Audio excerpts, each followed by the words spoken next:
Hello, and welcome to the St. Louis Art Museum's Art Speaks program. My name is Jessica Kennedy, and I'm the educator for adult learning at the museum. Before we begin, please familiarize yourself with the Q&A section located on your screen. Feel free to enter your questions at any time during the program, and we will choose a few to answer at the end. Also, there is live auto transcription available for this program. Please click the CC icon to activate or deactivate the subtitles. For today's talk, The Mysteries of Early Italian Engravings, we are joined by Claire Cobesa, the Assistant Curator for Prints, Drawings, and Photographs, and the museum's study room manager. Thanks for being here today, Claire. Thank you so much, Jessica, and thank you all for joining me for this Art Speaks talk. Today, I will be delighted to share with you a group of prints. We will see them very soon, I hope.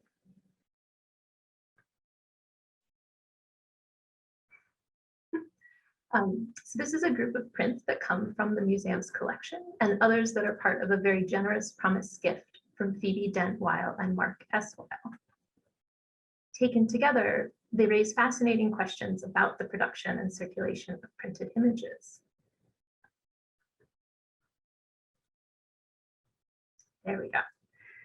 If we were in the museum together, I would happily welcome you to the print study room, which you see here, where anyone is invited to make an appointment to view objects from among the more than 15,000 works on paper we have in the collection.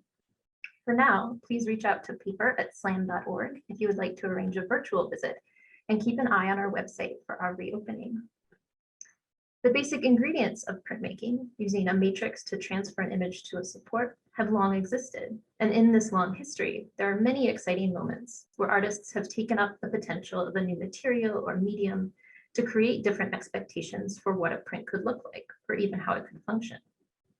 The moment I will explore with you today happens in the later part of the 1400s and early 1500s in what we now call Northern Italy, although at the time it was a mix of disparately governed communities. When printmakers began carving into metal plates, inking them, and printing them. This turn to the metal plate came along with a new graphic language. Previously, the vast majority of prints made in Europe had been woodcuts, like the one you see here. A woodcut is a relief print. The cutter carves away the block, leaving only the lines and shapes that are then printed when they come into contact with the paper like a stamp. Engraving, which you see to the right, in contrast, is an intaglio process that starts with a metal plate. Engraving plates in this period were often made of copper, which was likely mined in Northern Europe and shipped in ingots, which would then need to be hammered and polished into the smooth, even surfaces that could be ready for the engraver's tools. The engraver used a metalworking tool, or a burin, with an oval or later primarily a lozenge-shaped point. And so if you look at these lines, you kind of see the pointed beginnings and ends of the lines where the lozenge has kind of gone in and out of the plate. The engraver had to exert a great deal of control, driving the burin away from themselves into the plate to carve lines against the strength of the metal. Those lines were then filled in and the surface of the plate was wiped clean. Printing ink is viscous and oil-based. It's quite dissimilar from the inks used for writing or drawing, and it could be mixed according to any variety of recipe. So you get a variety of different colors, and you'll see that in the group today as well. A dampened sheet of paper would then be placed over the plate, and pressure would be applied with a roller press capable of exerting the greater pressure needed to force the paper into the inked lines. Paper making was invented in China around the turn of the 2nd century, and the first paper mill didn't open in Northern Italy until the late 13th century. But by the mid-15th century, paper was fairly reliably available, which was an important factor in facilitating the possibilities and the spread of printmaking. Now, having drawn attention to some of the practical considerations in play, I want to look closely at a selection of examples to further explore the makers and contexts for these prints. So we'll start with the print that I was just showing you the detail of, which is the earliest that we'll look at in this group.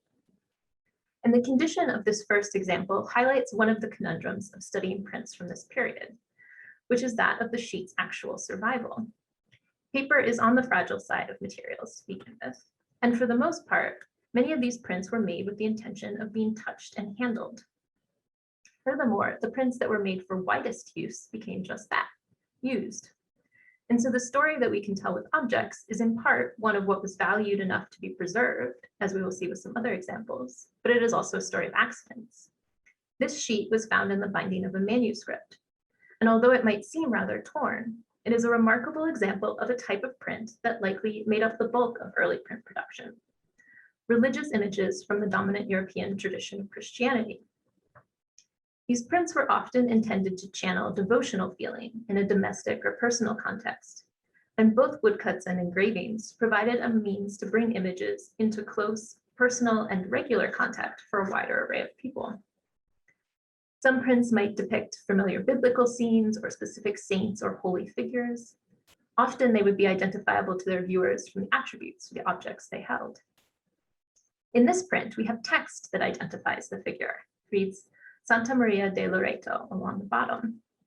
This pair of a mother nursing her child, both of whom wear halos indicating their holiness, would register to religious viewers as the Virgin Mary, venerated as the Mother of God, and Christ, her son.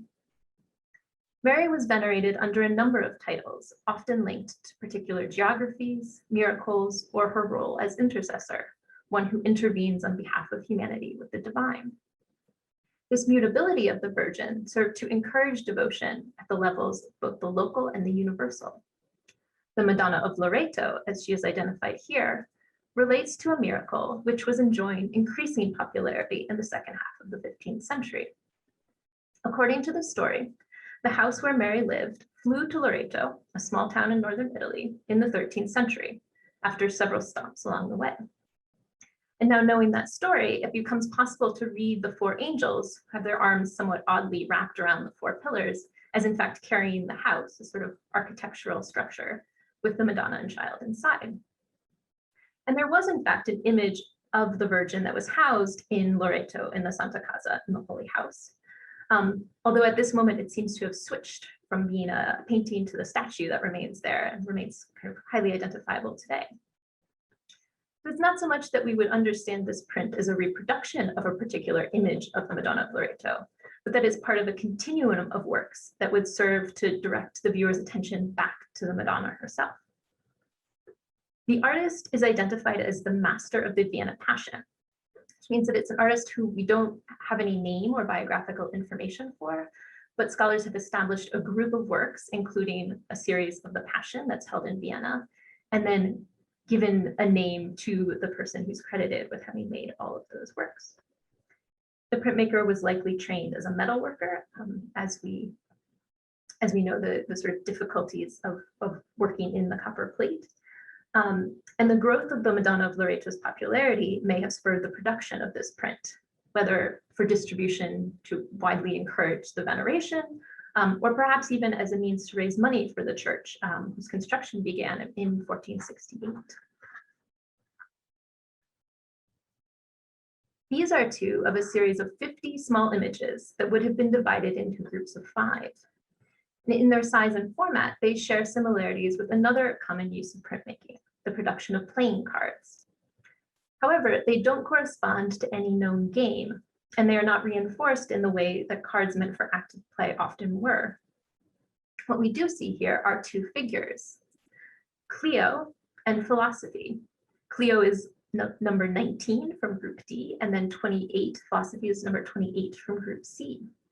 Group D featured the Muses, Greek goddesses who were sources of inspiration for the arts.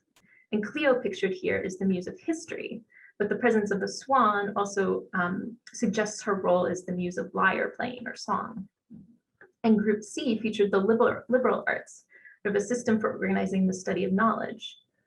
And philosophy was not one of the main 7 liberal arts, but represented instead a further step in educational ambition. So along with groups that illustrated the so-called stations of man, the virtues, and the planets, the whole set established a structure for the universe on a grand scale. The series was copied at least once in print and also in manuscript, suggesting a certain appeal to a visual component for conversations about classification and ranking that could be used by an educated elite to understand and even argue for the legitimacy of their own place in relation to the world around them. While again, we cannot link a particular artist's name to these prints, the spellings of some of the labels suggest that they were made in Ferrara, a duchy ruled by the House of Este with a vibrant artistic culture. The printmaker, again, was likely someone skilled with working in metal in other contexts. And here we see this incredibly subtle and beautiful use of a gray ink. And the engraver has carved these very thin lines, thin hatched lines, and used cross-hatching as well to create areas of tone. These two examples are also hand-colored with gold, a subtle touch that perhaps speaks to the limitations of black and white to convey the perceived status of these impressions. The next work differs remarkably from those we've seen in several ways. First is its size. Measuring over 15 by 22 inches, this print stands out for the space that it demands.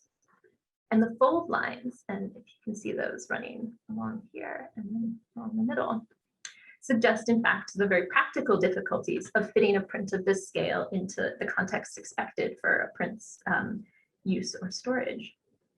In addition, the artist makes a further claim to the work and the medium's importance by signing his name. At left, hanging on a branch, we find a plaque inscribed in Latin. This is the work of Antonio Pollaiuolo, Florentine, from Florence. Pollaiuolo was a goldsmith, a sculptor, and a painter whose training in metalwork provided him with the skills needed to pursue such a technically ambitious engraving. He does not seem to have made any others, but this one made its mark. Many contemporary and later copies are known, both in woodcut and engraving. And by varying the length and density of mark making, Pollaiuolo focused on the potential of the engraved line itself to display the skill of the artist. He also experimented with conveying tone through parallel hatching with a very subtle addition that you can see if you look closely at the arm here. He added these very fine angled lines between the hatching. But what exactly is going on here?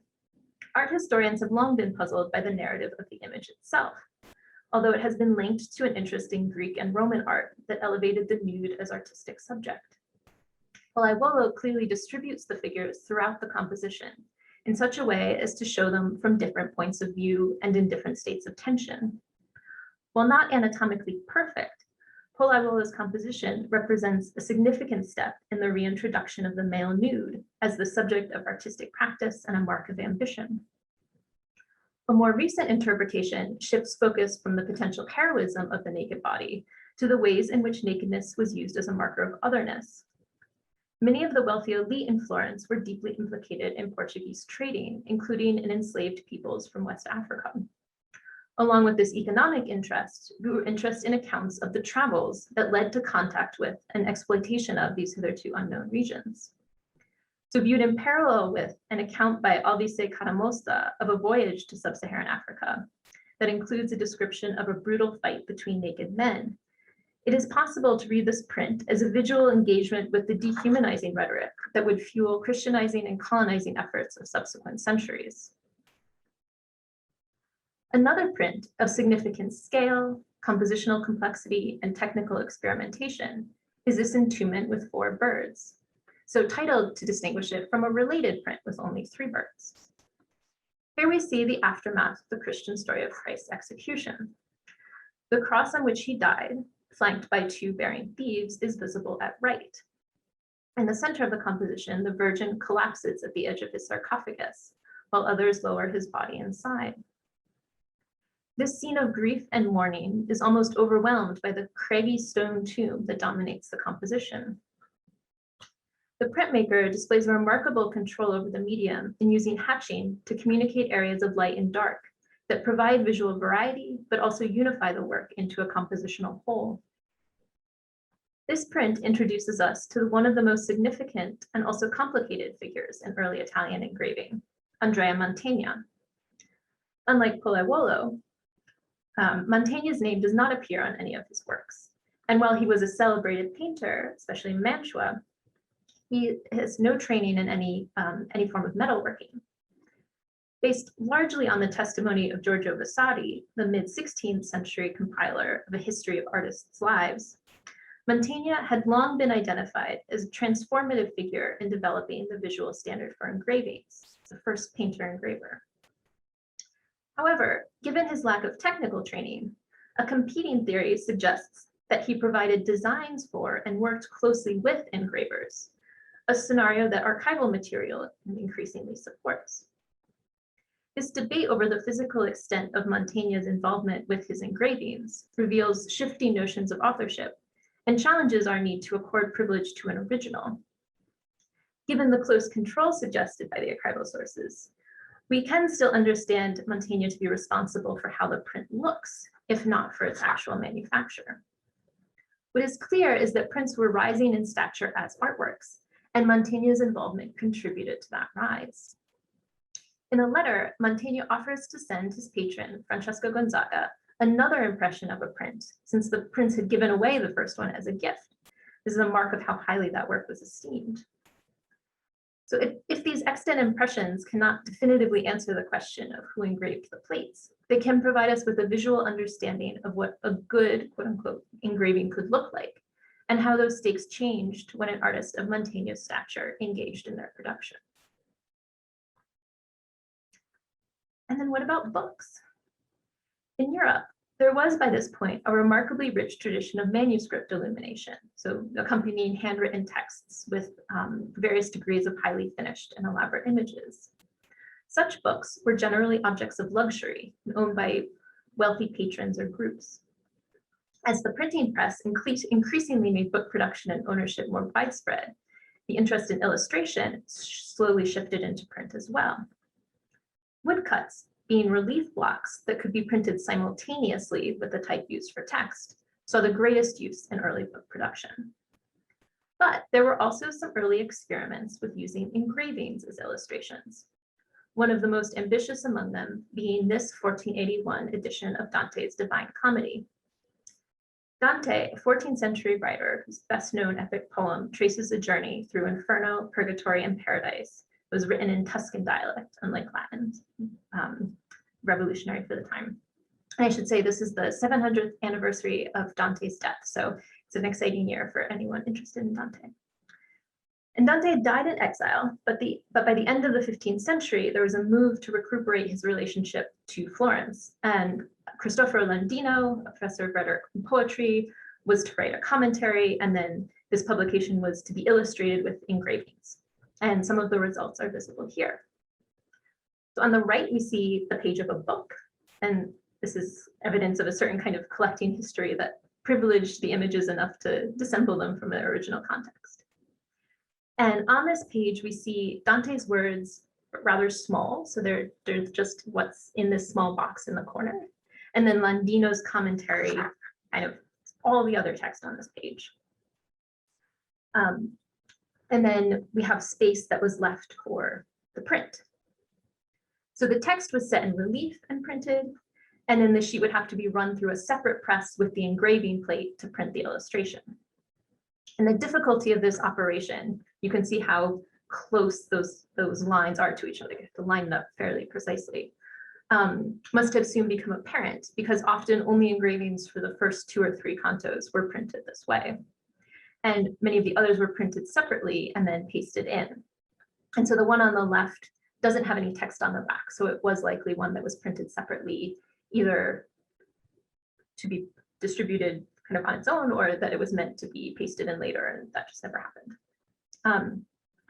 Only 19 engravings are found in the most extensively illustrated volumes, suggesting that the entire project proved difficult enough that the project to provide illustrations proved difficult enough that it was eventually abandoned. These horizontal frames feature multiple moments and often repeat the figures.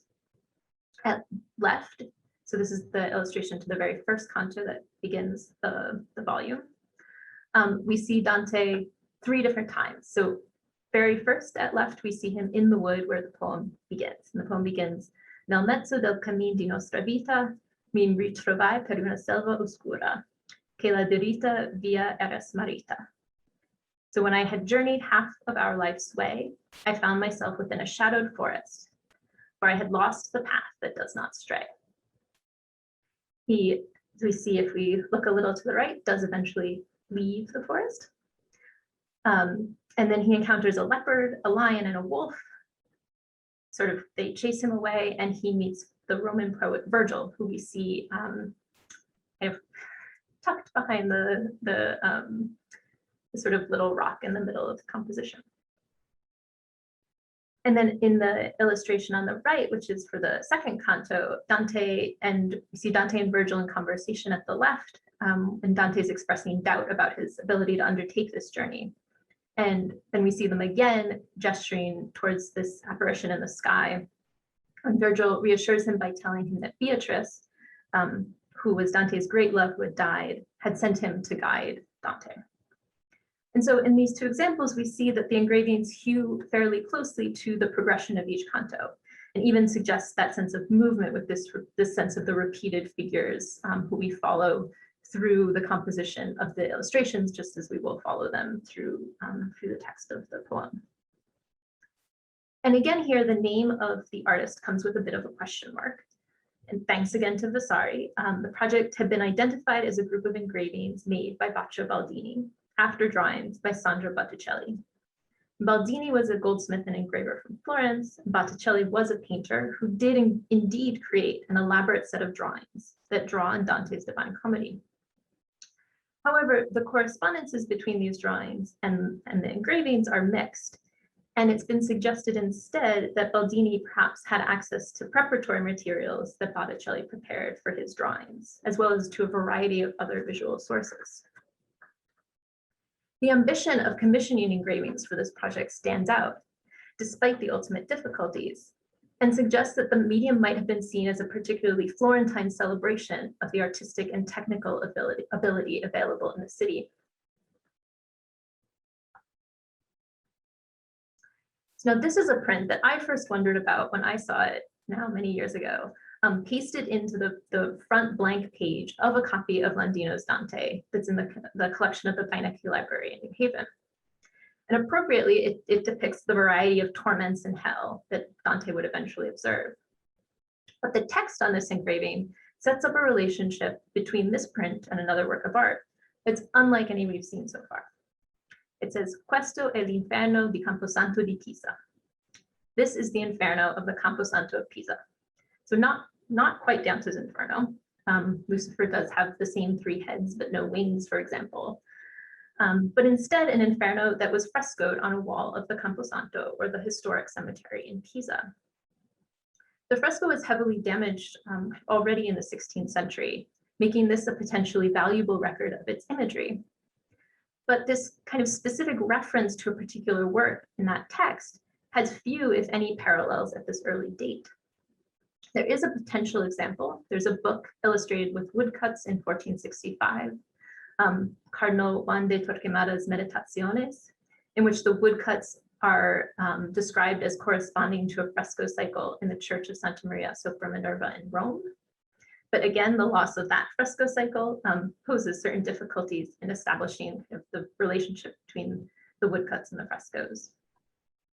And the crispness of the paper and the ink in this work stand out in comparison to the other impressions that we've seen so far, and hint at a slightly different production history.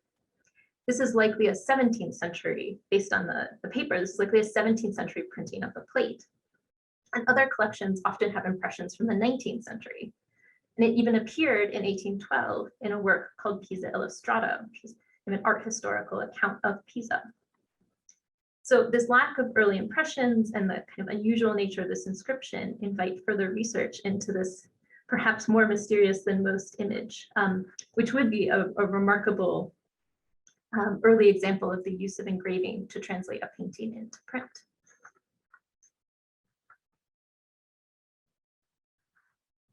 So it's sort of an initial puzzle to orient this winged horse in space. The sheet is trimmed a bit on the left and the upper edges, but comparison with other known impressions confirms that the engraver cropped the hooves deliberately in his design. Another figure out of the Greek tradition that preoccupied many European artists of this period, Pegasus was a winged horse, celebrated especially for his association with the Muses and the remarkable power of his hooves to draw springs of water, like those which fed the poetic inspiration at the home of the Muses. And so with this cropping, the artist draws particular attention to Pegasus's hooves, depicting them either at a moment of rising up or of coming back to Earth. And the isolation of this figure is a remarkably naturalistic study of the body of a horse and the feathered wings of a bird. Couching this attention to an animal's body in the character of a mythic being merged a display of representational skill with a gesture to knowledgeable viewers who would appreciate the reference. The subtle variation of engraved line, here you can see how much he's varied the length of line, the spaces between them, the angles at which they cross each other, the straight or curved nature of the various lines. And this results in a remarkable fluidity of tone that captures both the strength and the delicacy of the creature. The edge of the wings bears a subtle testament to the print's making. And so if you look along here,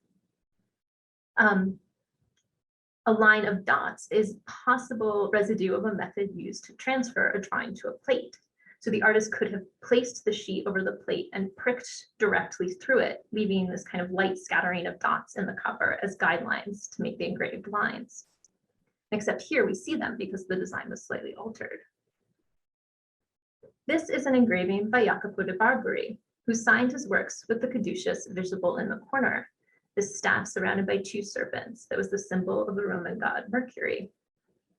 Early biographic information is scant, but Jacopo was likely from Venice, an important trading city situated in North Italy on the Adriatic Sea. And although he's best known for this truly monumental woodcut that depicts Venice, he moved north of the Alps to work for various courts, including that of Maximilian I in Nuremberg, where he met the German artist Albert Stuer, who was himself a remarkable printmaker in both woodcut and engraving and smudging. So this engraving displays both Jacopo de Barbari's technical skill and also an imaginative approach to the kind of subject that would put him as the artist in conversation with the viewer by alluding to this power of artistic inspiration. And I want to end with an engraving that gestures to printmakers' engagements in ever-widening circuits of making and distribution, as well as continued negotiations of designer and engraver. This is a print by the artist who would become perhaps the best known engraver of the next generation, largely through his association with the Italian painter Raphael. It's Marcantonio Raimondi. Raimondi trained in Bologna and traveled around northern Italy, learning as he looked. And this particular print is a telling example of the variety of images he encountered, and suggests that printmaking became a field where increased expectations of shared visual vocabulary and the pleasure of identifying not only subject matter, but also source material could play out. We've already encountered printmakers working at various degrees of distance from other artists and their works. And here Marcantonio relies entirely on the works themselves, combining two distinct but identifiable elements.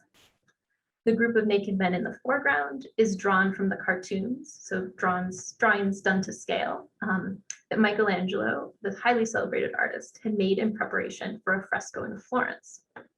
The fresco was never carried out, but the cartoons were put on display, where they served as a sort of school for aspiring artists and set a new standard for depictions of and preoccupations with the nude body. In Michelangelo's composition, which depicted the Battle of Cascina, the soldiers are caught unawares while bathing, creating the rationale for depicting men in all kinds of motion.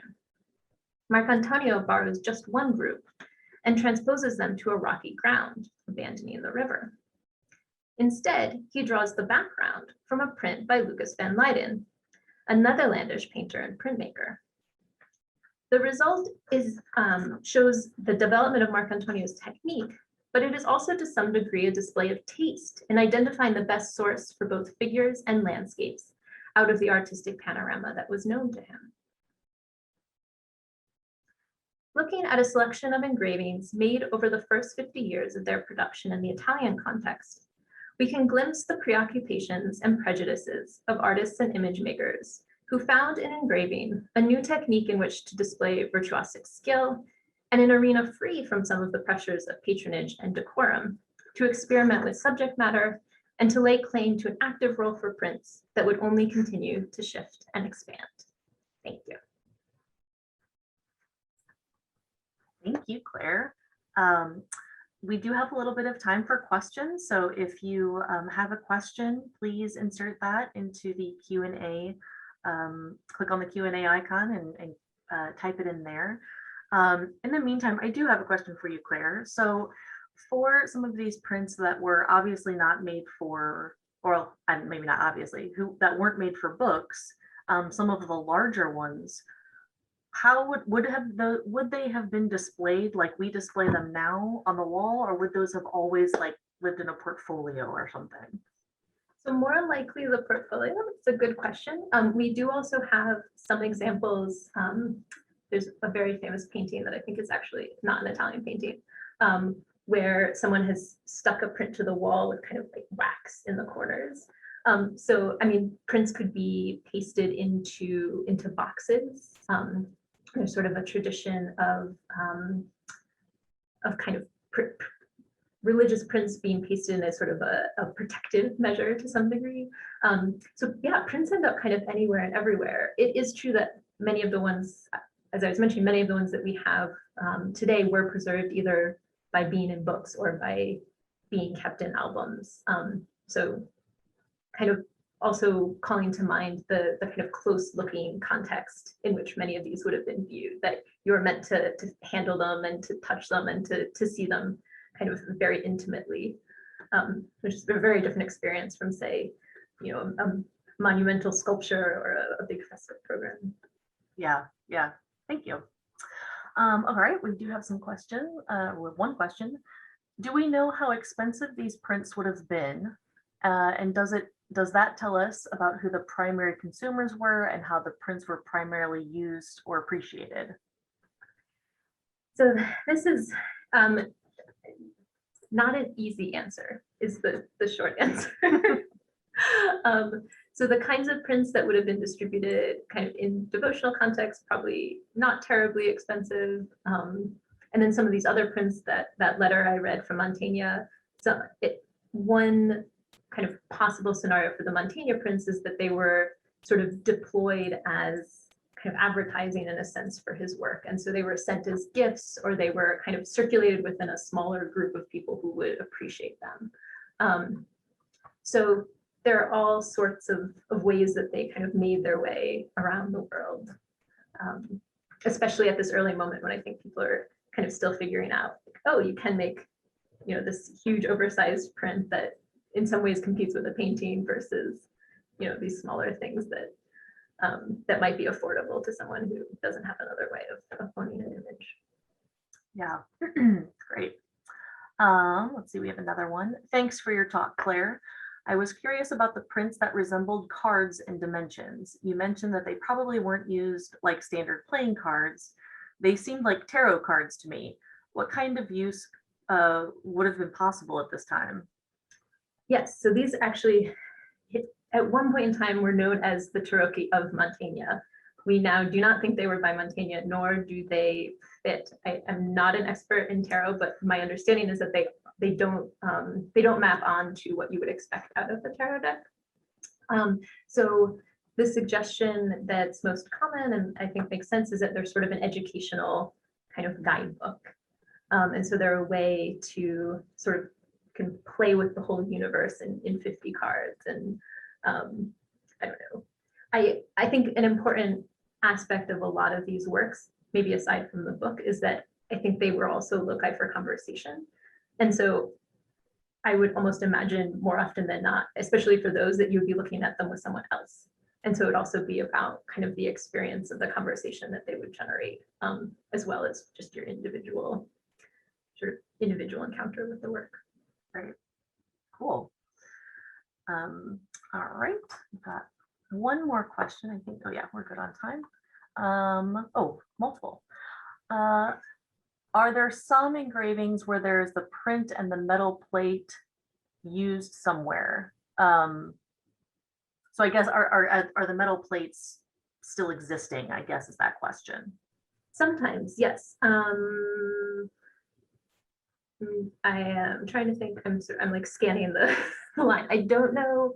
So there are prints by Mantegna were in his possession at his death, which also suggests kind of this control that he maintained over the production. and then they traveled a bit.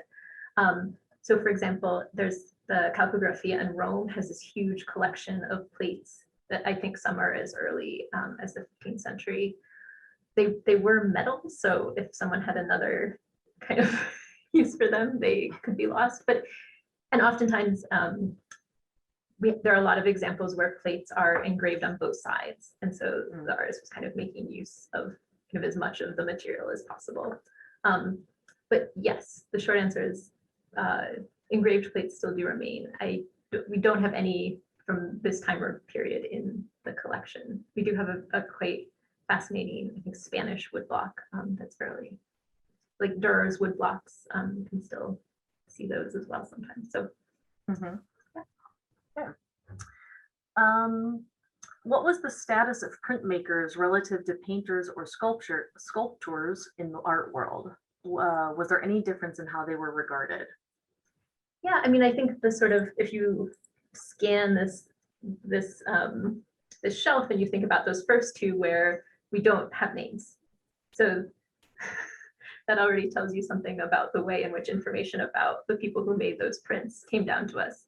Whereas with Polaiuolo and Mantegna, who are the kind of two most significant, I would say most significant examples in this group as artists who worked outside of printmaking. So they're both known, Mantegna especially as a painter, Polaiuolo as a goldsmith sculptor, also painter. So it's definitely, yes, there is kind of a status leveling going on. And then when we get to kind of the end of this line and think about Marcantonio, who after this print was made, develops a relationship with Raphael. It also has to do with how these histories are written. And so I mentioned Vasari a couple of times, and Vasari was someone who didn't think particularly highly of printmakers. He does include them. He does first actually credits Mantegna with the invention that goes back on that, uses the life of Marcantonio to write a little bit of a history, but they're not kind of part of the big three of the painter, sculptor, architect. So yes, the question of status is definitely a complicated one, but there's certainly sort of both for thinking about how they would have been understood at the time, and then how our perceptions have been changed by what was sort of written in the bill. Yeah, this one actually goes a little hand in hand with this, with that question. Some of the engravers are also mainly painters, so there were a few you mentioned that were painters as well. Why would they do engraving? Is it just another way of artistic expression, or was it to make a living? You could sell them easier. You definitely could sell them easier. Maybe this is sort of a slightly, I mean, I do think at this point there is some appeal in kind of this graphic medium. So this is also a moment where drawings are becoming more appreciated as sort of a performance of artistic practice. And so engraving does bear some resemblance in terms of thinking about the use of line to build up a composition. And it's not unrelated that at the moment that drawings are being praised, engraving also kind of becomes popularized. Of course, engraving, you're sort of as far away from the artist's hand as you can get, and drawing, you're almost as close. So I think I don't want to totally discount the idea that there's an appeal to kind of learning the technical skills and the kind of potential that graphic language offered to certain artists. But I also think, especially as you start to get into the 16th century and painters look and see, oh, this is a way, not only to make money, but also to get my name and my images out there. That's certainly a factor as well. Yeah. Let's see, I'm going to do one more question. It seems as if there was often a literary connection to the subject matter of the prints that were produced. Were the same workshops or artisans involved in general book and print production? So there's a much closer relationship with woodcut and book production because of the ease of printing the text and the image at the same time. And that's why that Dante example really does stand out. But I think you can see some of the consistencies in the kinds of dialogues that were just happening among an educated audience. sort of an elite audience to begin with. And so, for example, that Jacopo de Barbary, where if you recognize that as Pegasus, who's connected to the fountain of inspiration, and then the artist has made this, you kind of can see how it's an invitation to kind of connect in with these sort of broader conversations. But in terms of that, the sort of actual practical matter of working between book and illustration, it does remain more. And then, I mean, oftentimes the other question is sort of where do the ideas for the designs come from? And so I think sometimes it is a question of being hired and being told this is what you're going to engrave. And sometimes it's a question of the artist being interested and engraving being to some degree kind of an accessible medium to do that.